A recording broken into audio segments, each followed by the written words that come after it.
I know what you mean, Bill. Seems like they're always asking us to do more. You'd think by now that companies like ours would have things organized and stop making changes. Yeah, that's what I've been saying. Now, I've been with New York Telephone for 11 years now, but I've never seen things change the way they have since the big breakup in '84. What do you mean? Well, things just don't seem to be the same as they used to be. For example, my boss is now making me charge my customers for some service visits, and we never did that before. Is he aiming for a bonus of some kind? Nah, nothing like that, Fred. The company says it's all part of the new organization that resulted from the breakup. And you try to explain that to your customers. Well, I don't know how it works with the phone companies, but I can tell you, if the electricians in my shop didn't charge for all the services they can, the company wouldn't last very long. There's a lot of competition out there. Competition? Tell me about it. It's the new environment in telecommunications. More companies with competitive services. That means we may now face maintenance problems which do not involve our service. And that's the reason for the maintenance of service charges. It's a fair and equitable way to recover our expenses on calls where our service is found intact. Naturally, we still provide normal maintenance service to our subscribers at no additional charge. But when we find that the problem is caused by their equipment and not ours, we now have to charge for our time on the job. In the competitive market that we now face, it's good business practice to use all possible sources of revenue. We know for sure that that's what the competition is doing. But the question for us is, how do we handle this in the field? Fortunately, many of the answers can come from our own experience on the job. For example, last week I was sent on some customer demand dispatches that covered some of these points. This was supposed to be a simple call. The customer complained that they could not get a dial tone on one of their lines. Our central office test checked out all right, but the customer demanded that we do some on-site checks as well. Good morning, Mr. Falk. I'm your New York Telephone service technician. Is the phone fixed? Well, I just started check. Did they tell you that there might be a service charge? I said, is the phone fixed? Well, so far we haven't been able to find anything wrong. Now, we ran some tests on your service from the central office before I came, and everything looked okay. Look, pal, I'm telling you that one of the lines was dead, and I can't afford dead lines. No? It's working now. Let me see. And my tests show that our lines are okay. Yeah, it's working. So get out of here. Babe, show this guy the door. Come on, buddy, let's go. All right, Mr. Hulk, but let me first complete the paperwork here so that we can bill you for the service call, and then I'll be on my way. Bill me? For what? You said there was nothing wrong. Well, that's true. But when a customer places a service demand call like this one and we find that there's no problem, you see, we have to charge for the service visit. Oh, yeah? Now, in this case, the problem may be in your phone since our line's checked out okay. Hey, you go have a good time. Mail me a bill. Think I care? Mr. Hulk, here's your bill. Needless to say, Hulk Harry was not pleased about the service charge. But in this case, the charge was appropriate. Now, the customer insisted on the service visit even though no problem existed. For that reason, I found that it helps to educate our subscribers on customer demand calls. The next day, I was dispatched on a residential call when a customer complained about noise on the line. Everything checked out with our central office tests, and the subscriber, Mrs. McGinnis, was notified of a possible maintenance service charge. Good morning, Mrs. McGinnis. Oh. Yeah, I'm from New York Telephone, and my dispatcher tells me that you've been having some noise on the line and that you have been notified of a possible service charge. Now, come on in. Thank you. The phone's only a week old, and already I'm having problems. Mrs. McGinnis, excuse me, but if I could just check your main connection downstairs. No! The problem's right here. And I have enough problems. I have problems just keeping the house clean. Do you know how hard it is to keep a house clean? I'm sure your wife could tell you how hard it is to keep a house clean. Yes, ma'am, I do know what you mean. I do know what you... And you know, you have a lovely home here. Now, if I could just check a few things, I'm sure I should be able to find the problem.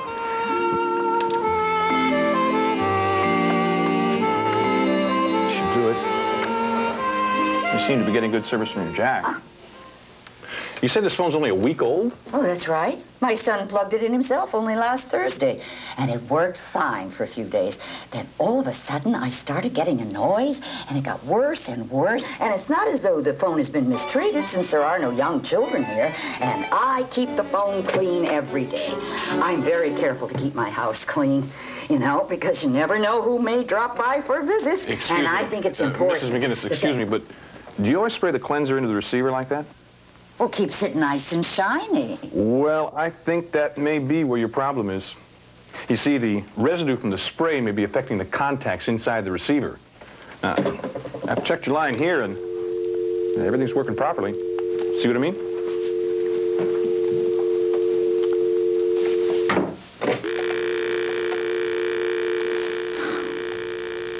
So all you have to do is fix this receiver. Ma'am, we're not responsible for the telephone set. You'll have to have this unit checked by the people who manufacture it. However, I will have to charge you for the service visit. So you mean I have to pay twice for a single repair? Well... Thank you, ma'am. And here is your receipt. When a customer questions the diagnosis of a problem, they're usually convinced when they hear the clear dial tone on my test set. Luckily, most customers do understand the system once it's explained. Take, for example, another job I was called on last week. The customer was a business where they had repeated complaints of no incoming calls. Good morning, I'm from New York Telephone. I understand you're having some problems with your telephone service? Yes, our incoming calls are acting up again. But I've discovered something peculiar. Whenever the problem occurs, it starts at 9:15, lasts 5 or 10 minutes, then goes away. All by itself? Yeah. Well, it's the first time I've come across anything like that. Well, it's really becoming a problem since we never know which days it'll happen. Well, I can check the main line for you, but there may be a service charge.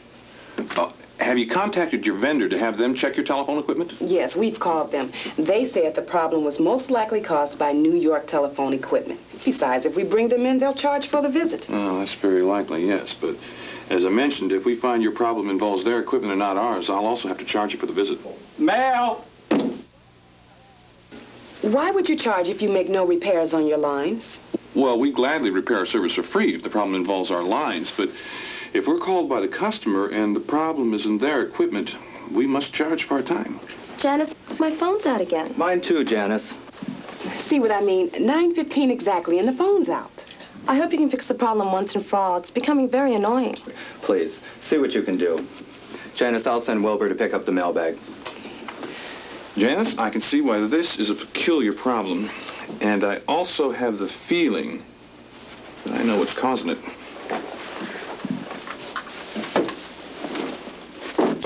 Try your phone now, Janice. It's working. What did you do? Well, this bag may be affecting your vendor's equipment somehow. I think you better call them and have them take a look at it, but I'll double-check our equipment to make sure that everything's intact. Now, if it is, I'll have to charge you for the visit. Well, since you're here already, couldn't you at least see what's wrong with their equipment so we won't have to pay for them to come in? I mean, it seems only fair since we are being charged. I'd like to be able to help, but since that equipment is supplied by your vendor, I don't have the right to touch it. But I will check over the main line, see if there's no other problems. Thank you. That was one of the most unusual problems I've come across. And as it turned out, it didn't involve our service. Now, if the vendor had checked the equipment when asked, the customer would have avoided the charge for my time on the job. Now, the thing I try to remember is that every customer is informed of possible repair charges when they call in a complaint. From that point, the decision is really theirs. And in many cases, the charge is justified. Another example is a call that I had last week when I faced a no-access problem. The customer complained about an out-of-service condition with no dial tone and said he'd be in his shop all day. I went over there twice, only to find the shop closed, but took a moment to check the protector on the outside of the building. The dial tone was good at the protector, so I felt the problem existed in his equipment. Finally, on the third visit, I met Mr. Wakefield. Mr. Wakefield? I'm Wakefield, yes. I'm here to check out your phone. I understand that you have no dial tone. In case you haven't guessed, it's very quiet around here. Now, I like to make a call once in a while just to hear a living voice, but I haven't had much luck lately. Well, now, I think I can help. Now, we ran some tests on your service over at the central office, and there's a couple of things I'd like to check out. Oh, by the way, did the main office tell you that there may be a service charge? Oh, yes, they did. Good. Well, you might as well get started. What do you need from me? Well, nothing yet, but, you know, I would like to check the connection on your wall jack. Good. Let me have your coat.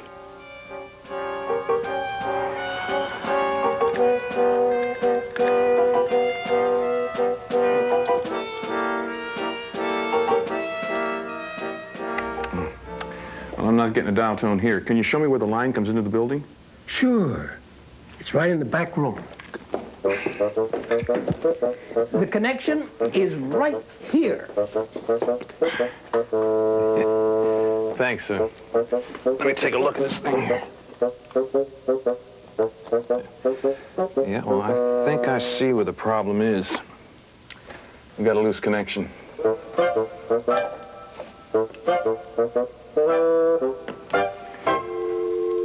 Yeah. Got a dial tone now. Let's go back and check the other jack.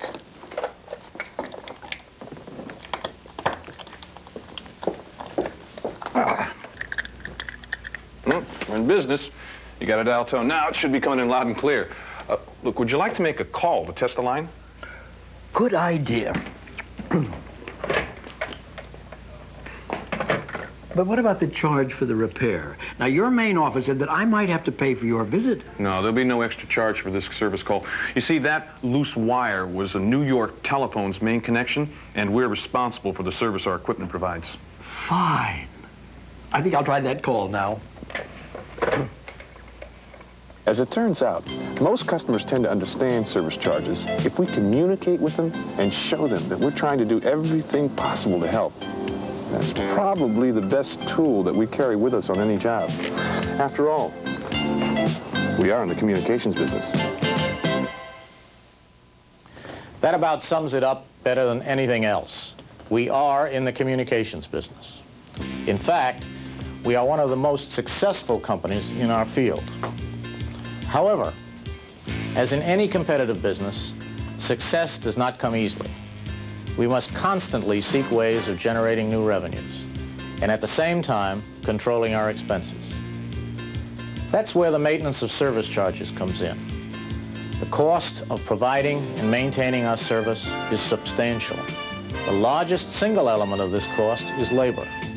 For that reason, it is only fair that we now charge for maintenance visits when we are asked to make a visit that proves a trouble in a customer's own equipment.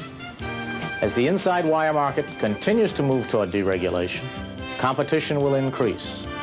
It is important to each one of us that we are reimbursed for the services we provide. Our jobs and the viability of the corporation are at stake.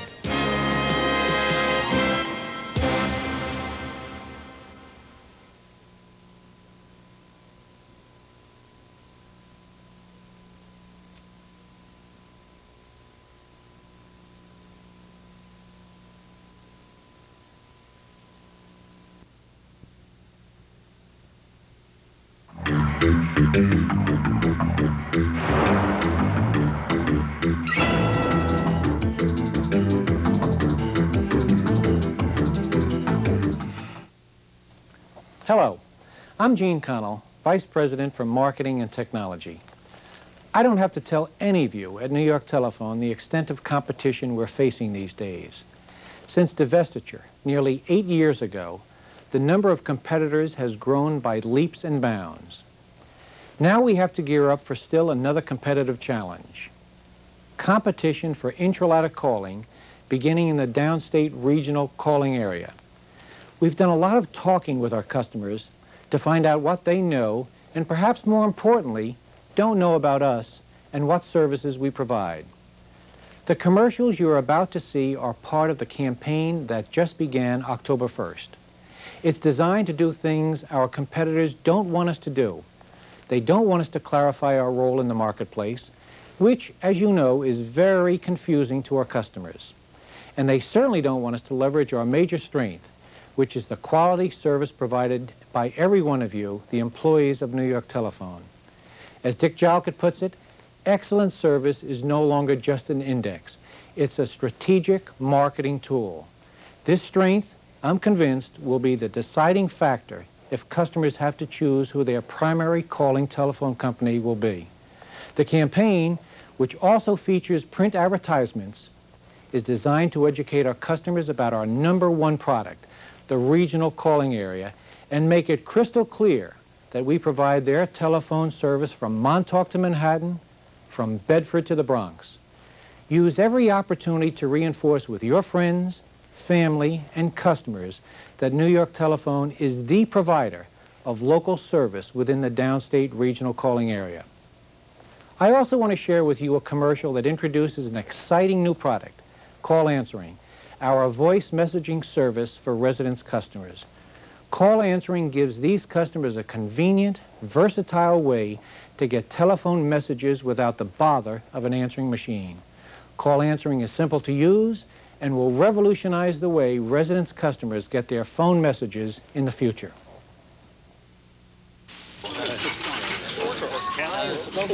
Hi, we're here at Kansas Deli talking about the New York Telephone regional calling area. And helping me illustrate is Deli Man Marvin Waldman. Did I use your correct title, Marvin? Is Deli Man the correct way? Yeah. Whatever. Okay.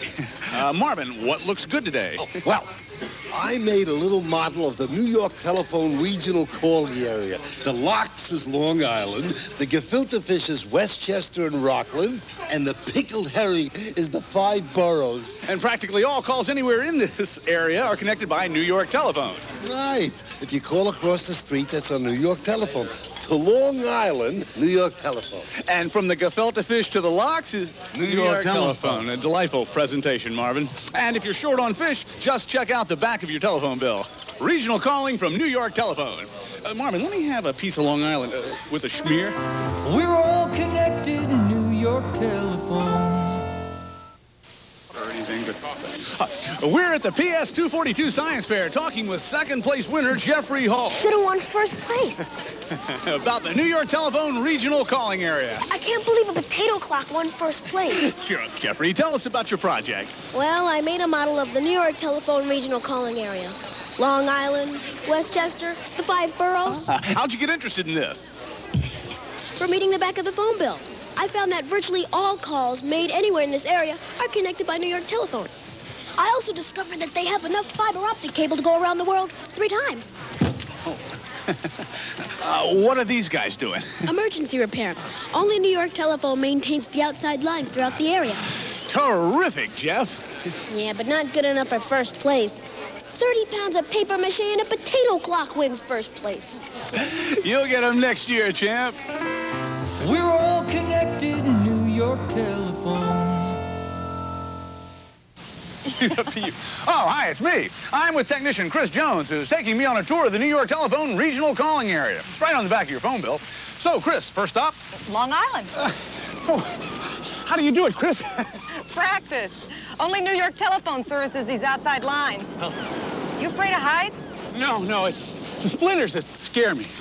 In the city, we connect 60 million calls a day. You okay? I'm a little claustrophobic. Thanks. We're in Rockland now. They think the dog chewed their line. Can you imagine how strong the jaws of a dog would have to be? I'll be by the truck. So for nearly 100 years, New York Telephone has served this area. The repairs, the calls. Everything.